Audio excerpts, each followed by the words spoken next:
So let's see, safety topic of the month is on toe upsets. So I put this up here. Really, unless we're in a motor glider, none of our flights truly are solos. At some point during the flight, we're connected with another pilot.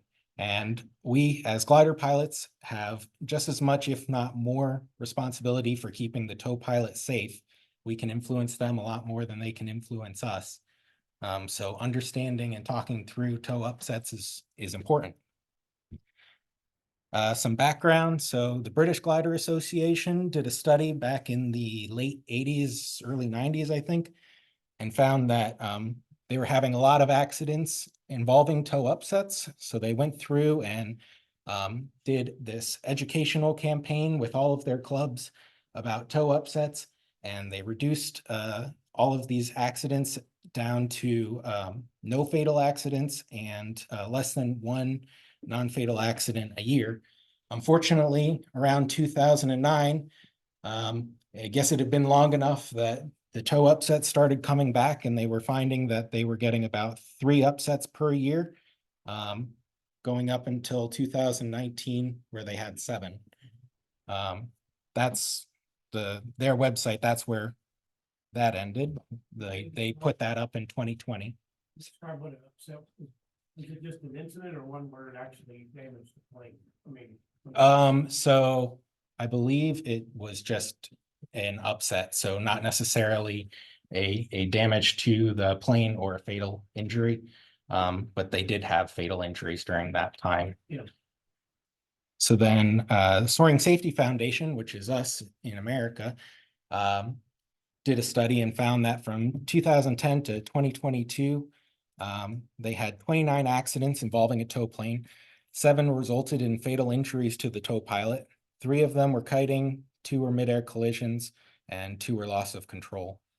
2 resulted in serious injury to the pilot. One of those was kiting, one was controlled flight into terrain. And 20 of the incidents resulted in minor or no pilot injuries. So basically, the Soaring Safety Foundation, their conclusion from all this is, hey, tow upsets and kiting specifically are really important or a really big problem, and they're a major cause of fatalities to tow pilots. So we recently had a flight instructor refresher course here, and during one of the presentations, this was one of their points that they wanted to bring up and emphasize that we should really be talking about this in our clubs and with students.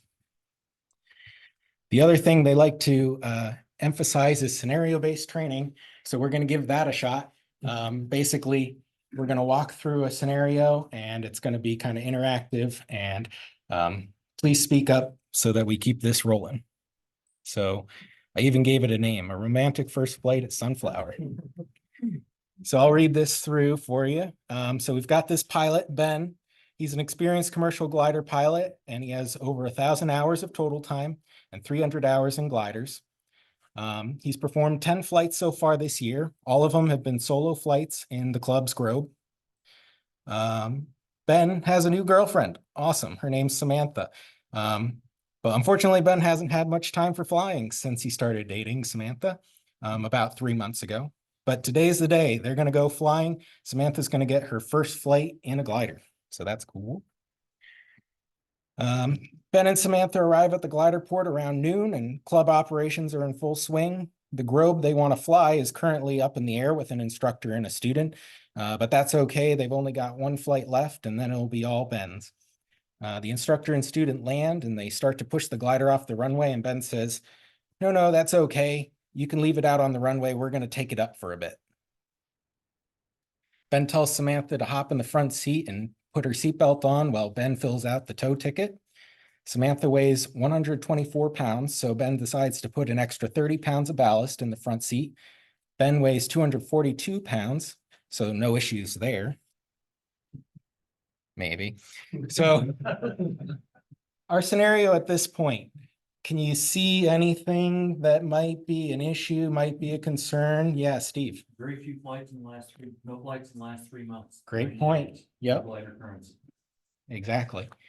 Well, let's say he just made the 90 days. We'll say for this entire thing, he's at least legal. But good point. Anything else about his currency? And some of those lights this year, you know. All front seat, no back seat. That's a great point right there. What's that gonna do to his CG? How's the glider gonna fly differently? Yeah, exactly. How's it gonna look? Is it gonna be? And so he's going from max forward CG to max app CG. Right, so what's that gonna do to the sensitivity of all the controls and whatnot? Yep, it's definitely gonna be more sensitive. Yeah. You go from forward, you go from back to forward. Yep. Which part back, what's that? Let's see, anything else? Saving time is not a good idea if you want to rely on someone else's pre-flight. Exactly. Did he do a pre-flight? We didn't talk about it. He just decided to go right out on the runway. Did he tell anything to Samantha? Did he walk her through? Get in. Yeah, he just said, get in, put the seatbelt on. How do I work this seatbelt? I don't know. Can I hang my purse on this knob? Yeah, exactly. All right, let's move on. So the tow pilot's overhead, it drops off the club bell and starts heading down. Ben sees this and hurries and jumps in the back seat and buckles up so he's ready when the tow plane lands. Ben realizes that the checklist isn't in the glider. Oh no, the previous pilot must have taken it in the clubhouse. That's okay. Ben just runs the checklist from memory, no problem. Ben checks the controls are free and correct. He checks that his belt is secure. He looks out at both the wings and sees the spoilers are closed, so that's good. Ben checks the windsock over next to the runway and notices that the winds have shifted a bit. They're now right out of the west, so basically a direct crosswind may be shifting a bit toward a tailwind, but hey, the runway's pretty long. A little tailwind, that shouldn't be a big issue. Tow plane lands, the wing runner hooks up the tow rope. Ben closes his canopy and tells Samantha to do the same. Ben gives a thumbs up to the wing runner and the tow plane starts taking up slack. Anything noticeable here? Velvet road Yeah, with the tow road. yeah. What's the tow rope? Does it have a weak link on there? Did He the, closed his canopy first. yep, exactly. Does Samantha even know how to shut the canopy properly? He just put it down. Man, those Grobes have real sticky latches, don't they? They're really hard to get shut all the way. What would happen if that thing popped open in the air? He'll panic and crash. Probably not a very comfortable feeling. Yeah, wait, say that again? Setting the altimeter in his memory checklist. Yeah, exactly. What altitude are you? It's fine. They just took it up. It's gotta be set correctly, right? Anything else? Did he check? Should he have checked anything else during his memory pre-flight? Closed, not that they were. Yeah. Or locked. Yeah, or locked. Man, you could look out there. They sure look closed, but are they locked? Who knows? Let's see, anything else? Did he tell Samantha about what's gonna happen on this tow? He's gonna be pretty task saturated, maybe? Is that a good time for her to be talking and saying, hey, what's that? How does this do? Hey, this is so great. Maybe. The passenger briefing. Yeah, no. Thumbs under the shoulder straps, hands closed. Yeah, what should you not touch? How about trim? Did he check that? No? Yeah, okay, it's fine. They just landed. It should be set right. And just in general, he's pretty rushed, right? He's got to get in the tow or in the glider and get buckled up because that tow plane's coming. The whole pace of it seems rather right. He wants to get out there, the plane's, so he's ready to go as soon as the tow plane. Yeah. Probably wants to get up there because it looks like there's lifts. Yeah, right. There's lots of queue up there. We got to get going. Okay, let's see. So slack's coming out. The tow plane starts its takeoff roll. That crosswind's getting a little rough. It's challenging. One of the wings drops. The downwind wing drops, touches the runway, but that's okay. Ben manages to raise it back up again and gets the glider in the air. Awesome. Glider's starting to drift downwind now, and Ben says, uh-oh, we better get ourselves back over in position. So he starts maneuvering back over. And then suddenly, oh man, the tow plane's in the air. It's climbing. We better go catch it. We don't want to end up in the wake here, do we? So he pitches back and wants to catch up real fast to the tow plane. Any issues? Well, if he's in the back seat for the first time, he might not be able to see the tow plane, so. Sure. If anything, it's been a while since he's been in the back seat. Stuff up for a kind. Sure. If you're low on tow and the tow plane's getting up above you, should you just yank back on the elevator? Probably not. Yeah. And it's, yeah, real easy to overshoot that too, isn't it? Get too high. Plus he's distracted. He's, paying more attention to trying to get back over behind the tow plane than what actually looking at the tow plane to see what it's doing. Let's see. Okay, so the tow plane and the glider, we're fine now. We're climbing away. And then over the radio, we hear the label and it says, hey, I'm downwind, but he's landing the opposite way. I guess that wind's really shifted, right? So Ben says, you know what? I know that tow plane doesn't have a lot of visibility. He might not know. Also, the radio's not very good. Maybe he didn't hear him. I better check and make sure we're not gonna, hit anything. So he starts looking behind him to look for that label. But man, he can't see it. He doesn't see the label. So he looks forward again and oh man, where'd the tow plane go? Can't find it anywhere. Well, up there it is. It's over there to the right. It started to turn already. Oh man, okay. So now we're out on the outside of the turn. Better get back in position. Ben cranks and banks it over and drops back down into position behind the tow plane. Any issues? He's lucky he's still hanging on. Yeah. Yep. The only thing you need to be worried about as the glider pilot is the tow plane. Yeah. That is it. Yeah, exactly. If you see the tow plane might hit something, you can release and get out of the area. Yeah. Yeah. Other than that, your only focus is to be on the tow plane. Yep. What's a tendency for us if we start looking over our shoulder? What? And goes wherever their eyes go. Yep. Oh, we start pulling back. We start climbing. Uh-oh. But Ben's good pilot. He doesn't do that.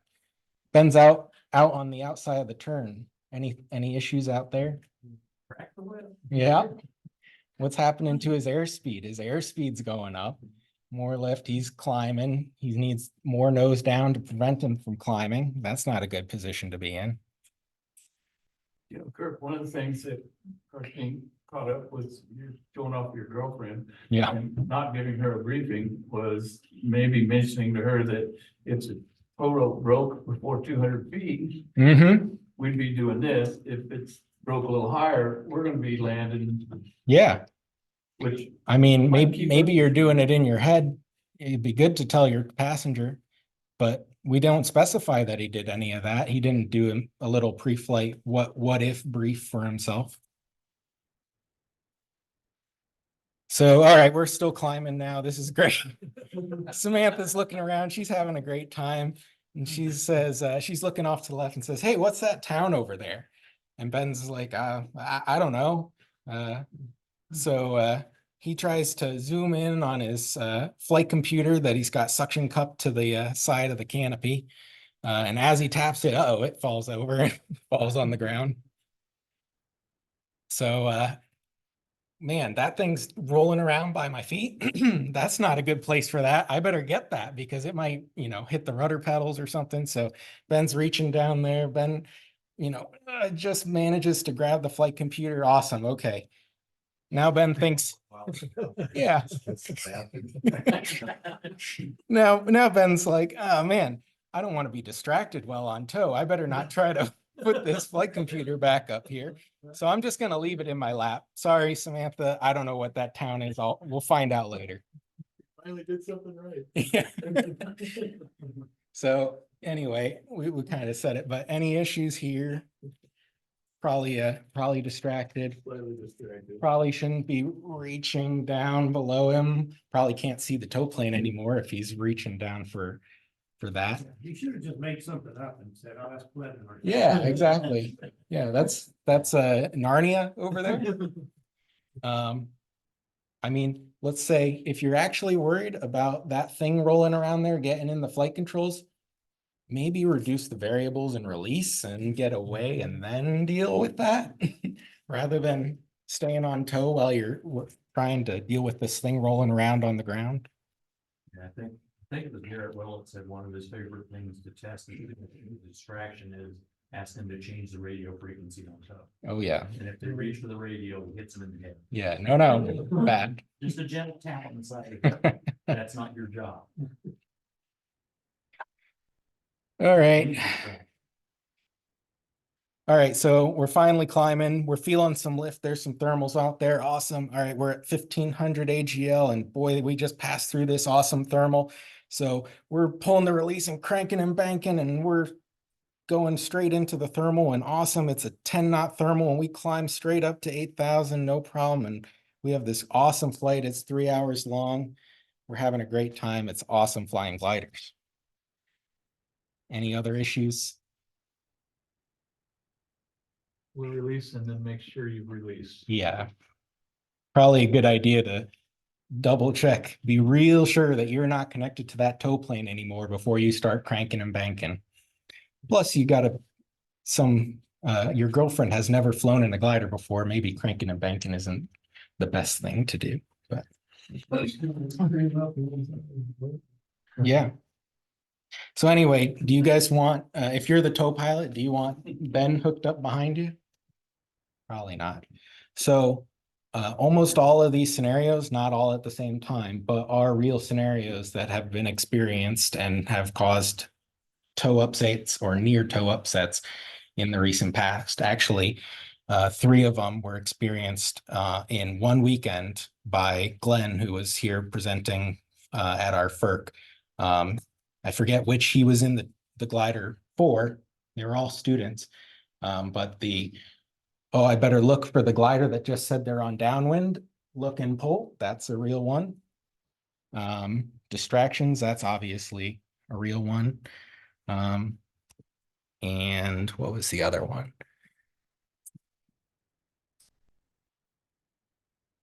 I don't remember, but anyway, they're all real scenarios. So we all think Ben's a little silly, but keep in mind that this can happen to any of us. So real quick, they had these slides in the FERC and they were pretty cool. I'm sorry if it's kind of hard to see the numbers up there, but this is just kind of the anatomy of a kiting scenario. If you don't know, that's basically you get too high and start to pick up the tail of the tow plane. So we're flying here. No issues. They're in knots and miles per hour, so that's a little silly. But we're in normal. Yeah. We're in our normal position. Glider starts to pull back. Look at that. The speed of the glider's going up, but the speed of the tow plane's going down. Not only is the nose pitching down, you normally associate the nose pitching down on the tow plane as, well, we're going to be picking up speed, but that glider is picking up speed. It's got to be getting energy from somewhere, and that energy is coming from the tow plane. So it's getting worse. And oh, all right. Well, luckily the tow rope broke. I guess we had a good strength rope for that glider tow plane combo. That's good. But do you want to be in this tow plane right now, pointed at the ground near stall speed, probably with a lot of aft elevator? Probably not. So I forget what BGA is. I think it's a club. Oh, yeah. Okay. Thank you.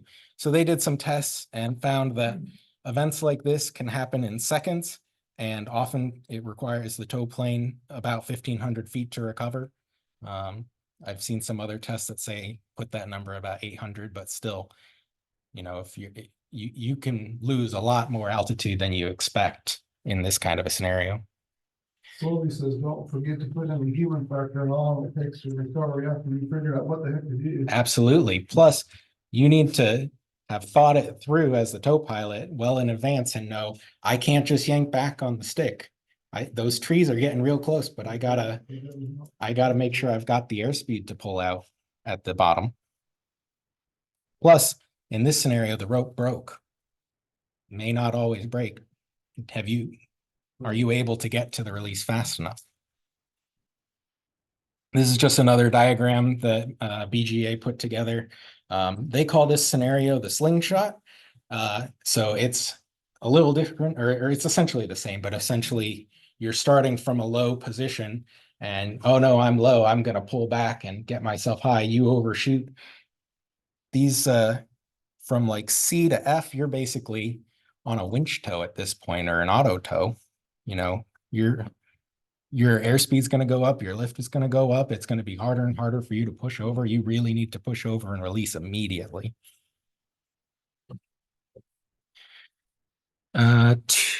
Two or three quick videos. This first one is actually an incident that we had here a couple of years ago.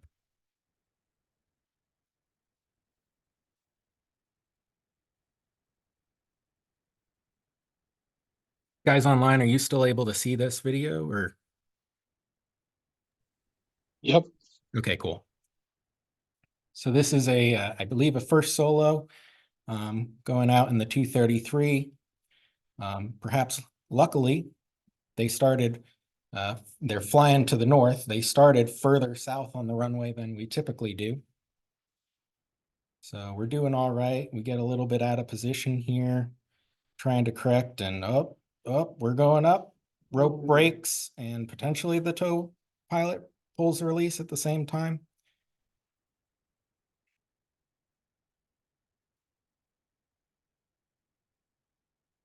Glider pilot turns and does a downwind landing successfully, and the tow pilot lands.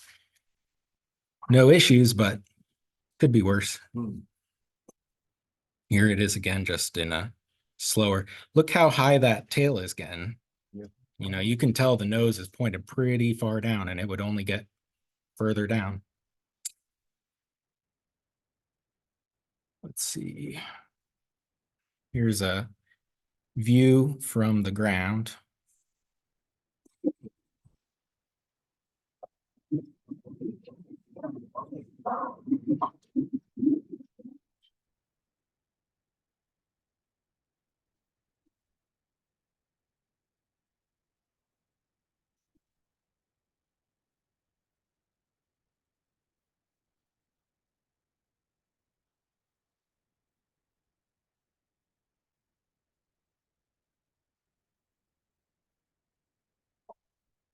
So you can see they're kind of down by the edge of the trees down here, which is a fair bit further, maybe 200 feet or so further down the runway than we normally start from.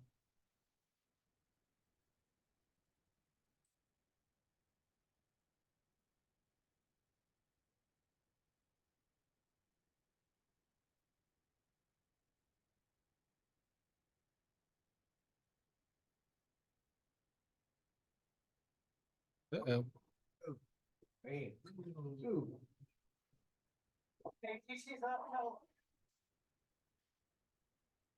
And then this is from back in 2020 in California, I think. I believe it was a 126 and the canopy wasn't fully latched. Remember, we were talking about, does Samantha know how to latch the canopy? Canopy came unlatched and kind of flapped back and forth, and pilot got distracted and wasn't flying the glider. The tow plane tries for a while.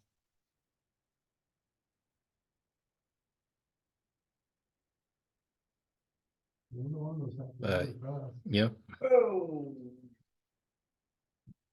Did that tow pilot survive? He did not. No. So anyway, this isn't meant to be scary, obviously, but it's meant to point out that, you know, as glider pilots, even if we're by ourselves in the glider, we're responsible for the co-pilot and their safety as well. So doing things like checklists, doing proper passenger or crew briefings are really important. They're not just for your safety, but for the safety of the tow pilot as well. some things you can do include toe upsets in your before takeoff briefing. So a lot of us will say, okay, if the rope breaks here, this is what I'm going to do. If the rope breaks here, this is what I'm going to do. Maybe add in, if at any point I can't see the toe plane, or if I cannot maintain directional control, I need to release immediately. That needs to be my first action. Need to be, not if you can't see the toe plane, it's if the toe plane is getting close to going. Absolutely. outside. And it needs to be something that you think about now and before every flight, not in the moment, because it just happens too quickly. Consider again your experience and your currency, both for the glider, for the operation that you're doing, for the current CG. You know, have you flown with passengers recently? Have you flown from the back seat recently? Because again, it's not just about you, it's about the tow pilot as well. You know, have you flown off a CG hook before or recently? Have you flown in turbulent conditions recently or crosswinds? Stay focused on the tow plane at all times. Yeah, your job is not to look for traffic. I mean, if you notice something through the wings of the tow plane, you can release, but your job is to maintain position behind the tow plane. Don't allow the glider to get high.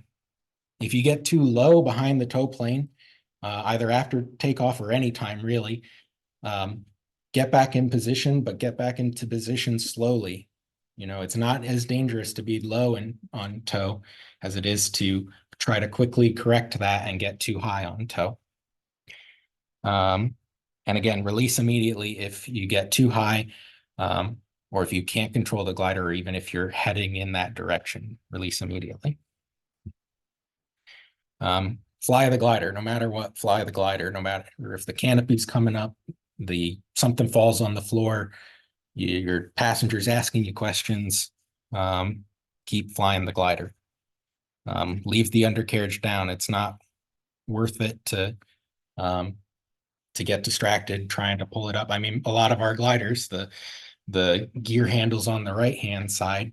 So you're doing this weird thing trying to change what hand's controlling the stick. Just leave it alone until you're off tow. At release height, when you release, visually make sure that the rope is actually separated. Make sure that you slowly separate between the tow plane and the glider so you don't create an upset there.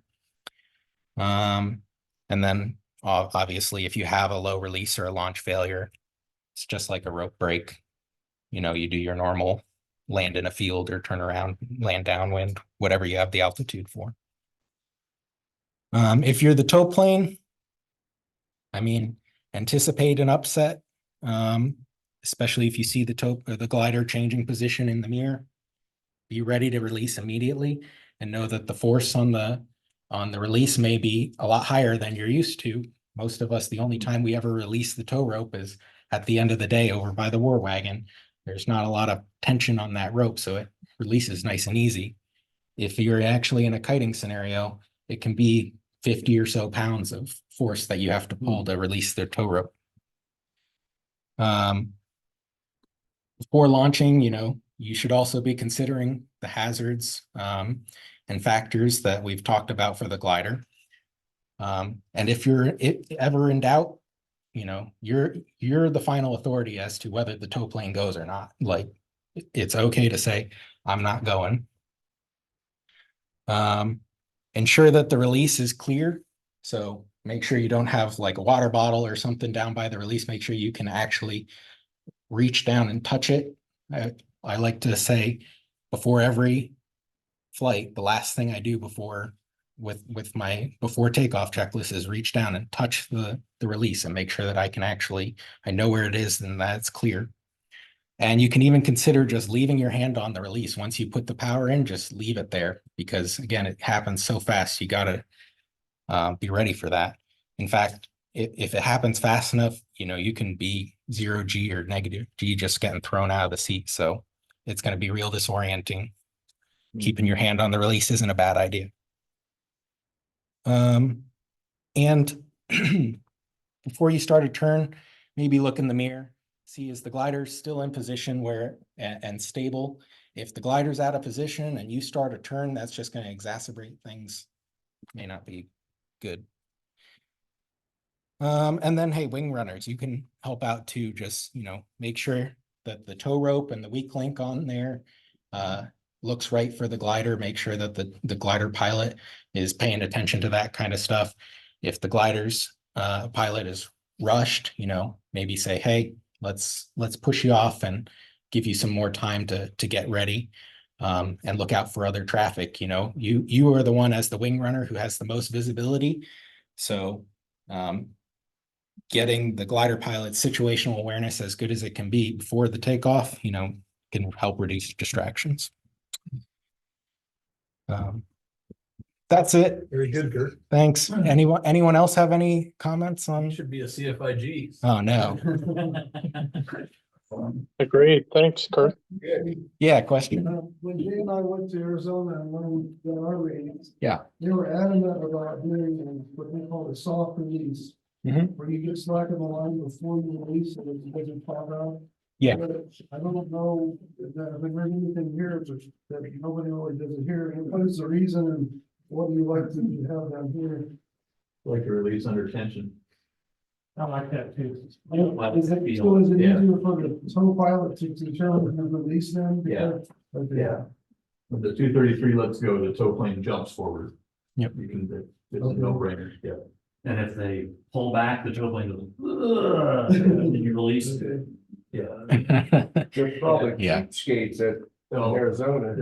it's like the Well, only place, it's reasoning the was- only place in the US that does Their it. reasoning was, they told us it wears out the tow release. The hook So on they the, try not to wear it out. the hook on the glider goes up and basically.